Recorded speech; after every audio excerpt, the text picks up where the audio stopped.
Bom dia, pessoal. Vamos dar sequência então no nosso curso de História do Brasil.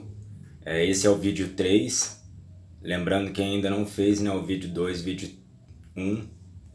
Dá tempo ainda de pegar a sequência. Tá bem lá explicadinho, né, cada vídeo e cada questionário. Bom, dando continuidade então, né, pegando o nosso último tema, que foi o Nordeste açucareiro. Hoje a gente vai avançar um pouco mais na história do Brasil. Primeira coisa que vale ressaltar aqui, né, é a questão do produto econômico, né? A gente trabalhou com o pau-brasil, né, na questão do escambo, e agora a gente está falando de um Nordeste açucareiro. Então aí o nosso segundo produto econômico da economia do Brasil é o açúcar, né? Então quer dizer que o Nordeste, entre 1550 e 1700, foi quem carregou o Brasil nas costas, né? Porque é lá que fluía toda a economia do Brasil. Hoje é o contrário, né? O Nordeste hoje é uma região muito pobre, mas vale lembrar então aí, né, para quem gosta de história e para quem gosta de fazer essas análises, que o Nordeste ele foi a grande região do Brasil no início do período colonial. A gente falou também um pouco ali da questão da Casa Grande Senzala, né? Onde os negros ficavam abarrotados em senzalas, sem ventilação, sem janelas, enquanto os senhores de engenho, né, donos das plantações de açúcar, se beneficiavam de grandes casarões, com vários cômodos, né, com espaço arejado. São questões para a gente refletir até os dias de hoje, né? Como que a elite, né, e os ricos eles se apropriam das coisas desde que o Brasil é colonial, né? E parece que essa realidade até hoje não mudou muito.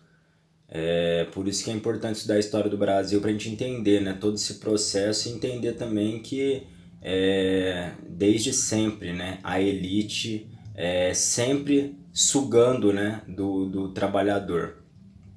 Bom, avançando agora na questão política, eu gostaria de apontar aqui um conteúdo que ele é um pouco mais complexo, mas não é tão difícil assim. É entender que o Brasil estava na mão da colônia portuguesa, né? Então o Brasil era uma colônia portuguesa, no caso a colônia era o Brasil, a metrópole era Portugal, ok? Porém, lá em Portugal, o rei Dom Sebastião saiu para uma guerra e nunca mais voltou. Isso já no ano de 1578. Lembrando, 1578. O rei de Portugal, que automaticamente também era rei do Brasil, saiu para uma guerra e não voltou mais. O nome dele era Dom Sebastião. O que vai acontecer? Os portugueses esperaram ele em 1578, 1579. Em 1580, né, os portugueses já vendo que ele não voltaria mais, acharam que tinham que achar um outro rei para substituir ele. Detalhe, ele não tinha nenhum parente próximo, né? Então como faria o rei de Portugal? Como que seria o trono de Portugal? E o parente mais próximo do rei de Portugal era exatamente o rei da Espanha. Observem isso, o rei da Espanha. E aí, o rei da Espanha, por ser o parente mais próximo do então morto rei de Portugal, vai assumir Portugal em 1580. Automaticamente fica rei da Espanha, rei de Portugal e rei do Brasil. Ok? Esse momento da história do Brasil, o Brasil então passa a ser da Espanha, de 1580 a 1640. Então o Brasil já foi da Espanha por 60 anos. Tá? Para quem acha que a história do Brasil é só de colônia de Portugal, mas não, o Brasil também já foi colônia da Espanha por 60 anos. E esse período vai ser chamado de União Ibérica, repetindo, União Ibérica. Tá? É o momento em que o rei da Espanha também é rei de Portugal e automaticamente rei do Brasil. Ok? Esse é um conteúdo fundamental aí para a história. Bom, só para explicar um pouco, né, desse rei de Portugal que sumiu, o nome dele Dom Sebastião, ele foi para uma luta na África e ele nunca mais apareceu. Mas Portugal esperou ele, mesmo depois que o rei da Espanha sumiu, esperava ele voltar. Brincam que até hoje, né, esperam ele. É o mito do sebastianismo, né?